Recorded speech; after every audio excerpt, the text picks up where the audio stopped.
What's going on, y'all? Welcome to the Titan Report podcast, episode number 26. Hope you guys are having a pretty good day today. My name is Jackson Weber. Appreciate y'all tuning into the show. We have a lot to be talking about on the show today. A lot of stuff to be talking about. A lot of good things. Talking about the deadline. Talking about the Titans and Mike Borgonzi spoke to the media last night. Let's break it all down. So appreciate you guys tuning in today. We're very exciting show. Titans are on a bye week, right? We're 1-8. We're on a bye week right now. We need a long rest. Cody Barton did say a couple things about the rest yesterday. He said it feels good. Feels good to recharge and reset. Same thing with Cam Ward. Cam Ward did not want to go on the bye week right now. He does not want to go on the bye week. I'm sure he's going to be working out and doing whatever he can to improve. The Titans have a big test next couple weeks against the Texans and Seahawks, right?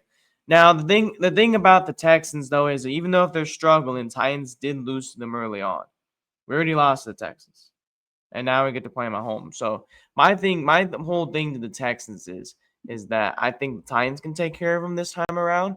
But how can they actually take them down this time? Because they took them down last November. Let's see if they can do it again. Also, the Seahawks, though. Yeah, the Seahawks are tough. The Seahawks, I think, is going to be a game that I don't think they're going to have to earn the way to win. I think they're going to have to get a lot of lucky to get this win. But, yeah, the next three games between the Texans, Seahawks, and Jags are going to be pretty tough. And then you got Cleveland. And the next two games after that are going to be really tough. So, then again, yeah, the Titans – we're gonna be in for a long ride in the next couple months. So appreciate you guys still being here if you guys are still here. So we have a lot to talk about. So the thing is I do want to plan. This is not planned. This was not even put in until just a couple hours ago to the notes I have, because I do notes every single time I come on here to talk about. Marshawn Nealon, Cowboys defensive end, rest in peace. He passed away this morning at the age of 24 years old. My thoughts and prayers to the Dallas Cowboys organization and to his family at this time. That's tough, man. Life is so short. Life is so precious. Take every moment, take it one day at a time. Take every moment, be blessed for it. I that's what I try to do, and this is what I try to do on the show is just talk about football. I love talking about football. So, yeah, fortunate for him, and rest in peace, and thoughts and prayers to him. That's so unfortunate. It's so tragic just to wake up to on this Thursday morning. So we do want to get in the deadline, though. Before I talk about Mike Borgonzi's comments, I do want to talk about a lot about the deadline of the Tennessee Titans, who I think that I think they did a good job this deadline. I think a lot of people are gonna be shocked with me saying that. Yes, I think the Titans did what they could for this deadline. Now, the only trade that they did was on November 3rd. They only did this trade with Dre'Mont Jones heading to the Baltimore Ravens. Conditional fifth-round pick. Originally, the Jets' fifth could come fourth if the Ravens make the playoffs. He has 2 sacks of the rest of the season. So the Titans fans are currently rooting for the Baltimore Ravens to make the playoffs, and they're rooting for Dre'Mont Jones to get 2 sacks or more. And since the Titans can have themselves a 4th-round pick heading into the 2026 draft. Now, here's going to be the biggest question we're talking about later in the show. It's going to be kind of interesting, though. Is that why didn't the Titans trade more pieces? Why didn't the Titans trade Chig? I know Chig was on the table. Why didn't the Titans trade Pollard? Why didn't they trade Ridley? Well, first of all, we'll address Ridley and Pollard, and then we'll address for those guys. Do you really want to take away Cam Ward's offense? Just think about that. I mean, I love getting the rookies playing time. Don't get me wrong. I love it. I'm very happy the rookies like Seymour DK and I like Iron Manor and Tyjae Spears, who's also young too, is getting playing time. But guys, you guys got to understand. We're going to need a stable team here. We're going to have some guy stay on the team. I knew when the Titans, yeah, they had interest in Tony Pollard. They had interest in training him, right? But the biggest thing was, I know the Titans can eat that contract, or they didn't have another team eat it. But what's going to be the price? Because you're going to have 2 teams on a deal agree. Because you can't just be the Titans. You can't just be throwing someone out there and be like, oh, let's just give them to you. Well, no, it's going to have to take 2 sides on a party, right? It's like going to a grocery store. You guys, I just want to say this. Maybe you want something from a grocery store, that you like, and heck, that's too pricey, right? Sometimes they might have sales. Well, sometimes they don't. That's the price. Well, maybe that's it for the other team. Maybe they don't want to pay the price the Titans are asking. Maybe the Titans are asking for 3rd-round pick for Tony Pollard. Maybe they're asking a high pick for Ridley. Maybe they're asking the teams to take some money for Ridley that some teams don't have much cap space, right? And they have to work around that. That's could be a big factor into the Ridley deal also. So then again, I wouldn't be too upset about that. Now, and you never know. We still have about 2 more months off season. They could trade Ridley in the offseason. They could trade Pollard in the offseason. I'm not ruling that out at all. What I'm saying is you guys are giving Borgonzi too much critical at this time especially what pieces he had to work with, especially how much money they had in other teams. Some teams don't even have much money. So then again, that's kind of the realization here, and I hope you guys do know that as well. So I think the Titans, I don't think they lost deadline. I don't think they won the deadline initially, but I think they did the job. I think they're right at the middle. That's just my opinion, though. I think the Titans did what they could. I will say that, though. I think the Roger McCreary trade is also that's smart too. They both did good jobs training those guys. But I do want to thank Dre'Mont Jones for the last 4 games. It was so much fun. 4.5 sacks. He really balled out. Just like to see him off the edge. And he's going to do great in Baltimore. Baltimore fans should be excited about this guy. And he's going to give you a better pass rush. He's going to take you guys far. And I think Dre'Mont Jones is going to give that edge, give that more stable off the edge. And wanted to see where he's going for the future. And also, Dre'Mont Jones, shout out to him. He said this to Cam Ward, about Cam Ward. Dre'Mont Jones didn't have to say this at all. He didn't have to bring this up. I'll bring up the tweet for you guys. From Dre'Mont Jones on Monday night. NFL's too crazy. LOL. Thank you, Titans family. I loved and appreciate my short time in Nashville too much. Cam Ward is truly the truth, y'all. Give him time. He can be great. And yeah, I remember now looking back at Paul Gaharsi's interview, and he said the same exact thing. So Dre'Mont Jones, thank you. So yes, we do have to root for the Ravens reaching the playoffs now. Ravens playoffs now are 63% making the playoffs. Love that. So talk about some other things, though. I do want to talk about the deadline, though. We're finally, before I move to the NFL deadline, because that's going to be mistake the rest half of the show, do want to get some comments about Mike Borgonzi, because I know a lot of Titans fans, like I said, were criticizing Mike Borgonzi. Now, first of all, I think Borgonzi did one heck of a job here. I think Borgonzi did a great job. He didn't answer everything, but he heard the fans' frustration. He took a 3-minute presser in the beginning just to address the fans, to say, hey, we understand you're frustrated. We understand we're not doing well right now. We understand that we need to build as a team, right? And I think they're going to do that. He said, we got to put trust into us, right? He said, we're doing everything possible to get this right and to fix it. And we believe we will at the end of the day, right? 27 minutes by himself. I mean, I think Borgonzi is a guy who can really change his team around. And we've talked about this before. It was so nice not having Chad Brinker or anybody beside him and just have Borgonzi speak. Boom. Please, Titans, please do that more. We need to have that more. And he said about this about Jarvis, okay? He said, I know Jarvis was controversial. He's a young player who's ascending. But you're evaluating the fit without getting a lot of details. We don't have the culture right now to help guys develop. We thought at the time some of the habits were conductive to the building culture right now. I wish Jarvis was nothing but the best. So, yes. Jarvis was not a culture, which we did think from the beginning, and now we got a clearly answer on that. So there you go. And obviously Jarvis posted on Twitter as well. And he give credit to Roger, and he give credit to Dre'Mont. Roger, this did say though is that they had the Rams. The Rams had our 5th-round pick from Ernest Jones. They wanted to get that back. So that's what they thought the deal was. And Dre'Mont Jones, he said the team had to think about the future of the program where we're at, and we had a chance to acquire a pick from the Ravens. So that's why they did that. So that's really what they did. But they're trying to get 30 draft picks in a matter of 3 years. So that's what the Titans are doing. He was asked about Mike Borgonzi. Mike McCoy. He said Mike McCoy's doing great. He praised defensive tackle Jeffrey Simmons a lot. He said, I communicate with Jeff a lot. Jeff has been tremendous on and off the field. And Jeff is a pillar of what you want on a team. He shut down the Jeffrey Simmons rumors, which we're going to talk about in just a minute. But he says he's not sure if cornerback L'Jarius Sneed's going to play this season. He's on IR right now. He says we have acknowledged the salary cap heading into the offseason because this is going to be the biggest thing.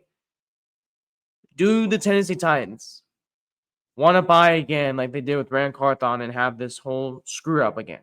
No. You got to be smart this offseason. You have $134 million, but you don't want to spend it all this whole offseason like Tennessee did last year, a couple years ago with Rand Carthon.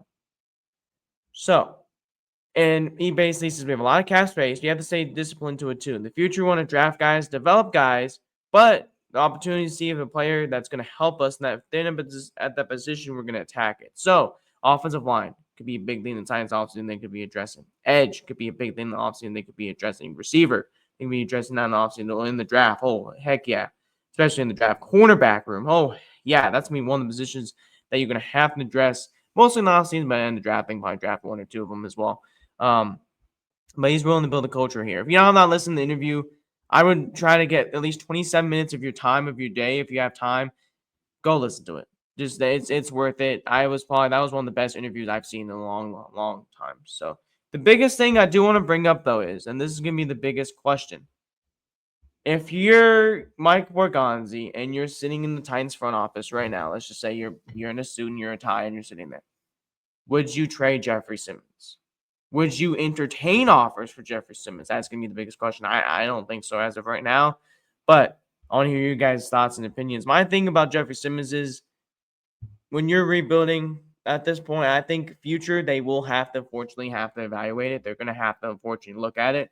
I think they're gonna have to make a decision either next year or the year after that. Are we gonna trade Simmons? I think they're gonna have to. I think sooner than later, unfortunately, they're gonna have to trade Simmons. The Cowboys made a big trade, and that's gonna be the biggest question: is if the Titans, if they get that value for the first second round pick for Quinn Williams, do you want to trade Jeffrey Simmons for that same exact value? Because at that point, you gotta think about your future. Jeffrey Simmons is young; he's only 28, yes, but do you want to go that route? That's gonna be the biggest question going forward. So anyway, the Jets basically yesterday blew up the whole ship in the NFL down, and they're pretty much the biggest sellers. They sold more than the Titans. They sold their two best defensive players, and after their GM got fired, I think a couple off seasons ago, I think it was like last year or the year before that. I think it was last year. And now the Jets are deciding to blow up everything. The Jets had offers for Sauce Gardner, who nobody thought was going to get traded to the Colts, which absolutely makes me insane. Now, the Colts get Sauce for 5.5 years. 5.5 years they got Sauce Gardner. Whoa.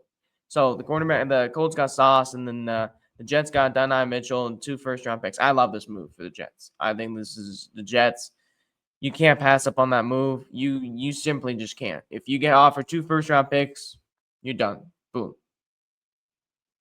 And that's going to be the biggest question for Jeff Simmons, if he's going to get for that first or second round pick. But man, for Sauce Gardner, that's pretty dang good. Obviously, Indy needs some quarterback help, right? Indianapolis need to address that. Chip Avius Ward's on IR almost every other week now. So the Colts push all their chips, and now they're in a win now mode for Sauce Gardner.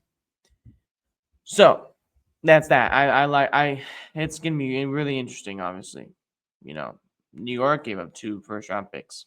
Excuse me, not New York. Green Bay for Micah Parsons. So a lot of players are getting moved in this year so far, and it's literally only November. And I think this was one of the best years of the deadline. Not even close. Speaking with Micah, speaking with Sauce too. So now Garrett Wilson, and he's gonna come back. Hopefully he's gonna practice pretty soon. That's gonna be a big need. Garrett Wilson comes back. I know Breece Hall was upset yesterday when they traded him and Quinn Williams. But speaking of Quinn Williams, went to the Dallas Cowboys for Mozzie Smith, 2026 second and 2027 first round draft pick. Oh boy. So the Jets, I think, did it also another good job too, getting capital from the Jets. I think at this point, you need to just build as much as you can. Obviously, if you don't think it's crazy that they think these players are not even their future. It's crazy. But the Jets if they're cooking something, if they have 5 first round picks in 2 years. If they're cooking something, they're doing a pretty good dang job. So yeah, that's really, really crazy for the Jets. Good job for that. I think the Jets did a heck of a job. Especially getting that second round pick also for next year, it's going to help out too. So now it matters is if the Jets are going to draft well. That's going to be the biggest question. So I'm going to give my 5 winners or losers here just right after in just a minute. Do also want to mention one more trade. Seahawks trade for Rashid Shaheed. I like this move. I think this is a good weapon on the offense. Shaheed's been one of the Saints' best weapons on offense this year. Obviously, JSN for Seattle has been stepping up. I mean, we're going to be talking about him next couple weeks, and that guy is absolutely scary. If y'all not watched Sunday Night Football, oh boy, that guy can get open really well. And that offense together with Sam Darnold just pairs up really well. Sam Darnold might be playing MVP this year. He's in the running for it. And I'm telling you, if Seattle goes deep in the playoffs, I think Sam Darnold's getting MVP. So yes, Shaheed. I think with him going to the Saints now, with him from the Saints going to the Seahawks, the win-win deal. I know Shaheed said he wants to stay with the Seahawks, and that's good for him. So I'm happy for him. He got a new deal. Jacksonville Jaguars and got Jacoby Myers. That's interesting. I did not expect Jacksonville to do that. And they got a 4th and 6th round pick for Jacoby Myers. So Hunter's still out. You need to address your receiver room. Brian Thomas Jr. shoulder issue. And Johnny Brown suffered a concussion. So yeah, I mean, look, I think this is a solid move. I mean, you get someone to a playoff contending team who can make a push, and boom, there you go. Love it. All right, 3 winners, 3 losers. We're talking about the potential head coach, and we'll get out of here before we'll talk next week because I'll be in Southern California enjoying my time on the beach again, and then I'll be back there for a while, and then we'll come back and we'll be talking to you guys next week in the middle of the week. All right, we're going to do my teams here. So I think the biggest thing is the biggest winner of this deadline, Philadelphia Eagles. We didn't even talk about them yet. I think just getting Jalen Phillips from the Miami Dolphins and just addressing their Jair Alexander, they did not trade too much. Only a third-round pick was the highest they traded up to. I think the Eagles did a great job just investing in their needs. They also got Michael Carter from the New York Jets. So then again, I think just the Eagles did one heck of a job. They're not getting more credit here because they made under-the-radar deadline moves. But I think the Eagles did a good job just to make those moves that they needed to get done. So shout out to them right there. I think they did a great job. Loser, New England. It's interesting. They stood pat here. You know, I think it's really interesting. I'm very surprised, and they disappointed a lot of fans. You know, I thought they're gonna get at least one more running back. I thought they're gonna at least get one more receiver. You know, I thought they're gonna get maybe Chris Olave. But maybe New England maybe was not ready at that point to make a big splash. That's totally understandable. So I could be a big team night. It's very interesting to talk about. Another team to talk about is the Chiefs. Man, what a big time L. I don't know if this is really surprising or if this is really just not at the same time, right? But I think, in my personal opinion, the Chiefs, who's always active during the deadline, Chiefs are always looking to get something else, right? They've been struggling in the running back room, right? With Isaiah Pacheco now down, he might come back this week or next week. We'll see. But I'm really surprised Chiefs did not get at least one move during this deadline. So that is something to look at. And that's very, very interesting. So I think Chiefs another unfortunate loser. Winner, I'll give you guys another winner right now is New York Jets. I think for the future, the Jets are a winner. I think right now they're one of the losers, but I think the Jets are a winner right now. I think they got the most value. I think the most capital. It is crazy that the New York Jets did that. 3 first-round picks and a second-round pick past 4 hours. That's actually really good. So they have 5 first-round picks going forward. So then again, I think the Jets did one heck of a job here, building their future. Matters is the Jets have a plan, and they can turn this around in a quick stance. You know, rookie quarterback. You know, this is gonna be a big question. You know, could they trade up with the Titans? You know, we never know, right? We'll talk about that in the next couple episodes down the line. But yes, I think this is gonna be huge. And if the Jets really draft well, we can look back at this and be like, dang, it's really, really good. And they get players who want to win now. I think Quentin Williams requested a trade. I'm pretty sure. I think he under the radar. I kind of did that. I kind of read something about that. My last loser of this deadline, who really was really kind of shocking to me that they made these moves, is Dallas Cowboys. The reason why for Dallas is last. Because the thing with the Dallas Cowboys is they're 3-5. They're sitting second in the division. They're not even in the playoff running right now. They're still in the mix if they win. But if they lose in these next couple games, they're out of it, right? What I mean by that is Dallas is in a situation here where you face the Raiders, which could be a win on Monday Night Football.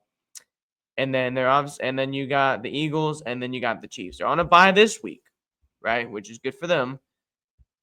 But I think this is going to be critical for the Dallas Cowboys. I don't really see Dallas in a way moving closer. Obviously, the Chiefs they're not playing well either. Along with the Chiefs not playing well either. I don't see them moving real much, right? So it's going to be very, very interesting, right? To see where they go on this point. I don't like Dallas' chances here. I really don't like Dallas' chances here. And if they don't make the playoffs, big time L for Jerry Jones. Train away your future. That's my third and last loser. Third and last winner. Excuse me. I was stumbling. I apologize about that. Third and last winner, in my opinion, is New Orleans Saints. New Orleans Saints aren't going anywhere. You trade Rashid. That's it. Maybe you could have gotten more, but at the same time, I think they did a good job building for the future. But that's really only it for the deadline. You can add the Baltimore Ravens in at number 3 as well. That's it. I think Baltimore Ravens and Saints are tied at 3. So, all right. That's it from that front. And also Mike Borgonzi. I'll leave you guys with this. We'll kind of hit this off on the next episode. Mike Borgonzi said this about the new Titans head coach. What is he looking for? What do the Titans fans want to see from Mike Borgonzi, right? What do you guys really are interested in, right? Mike Borgonzi said to the media, he doesn't matter if it's offense or defensive coach. He says he wants a leader, right? Love that. I love that quote. And obviously we had a leader. Unfortunately, they fired him, right? So we'll see what the Tennessee Titans are going to be looking for in this offseason for a brand new head coach. That is it for the Titan Report podcast out here on this Thursday. Appreciate you guys listening to the show. Thank you for listening. Always listening to the show. We have a lot to be talking about next week. I'll see you guys in the middle of next week. We won't see you guys on Sunday, but we'll see y'all next week for the Titan Report podcast, episode number 27. Thank y'all for tuning in. Sign up.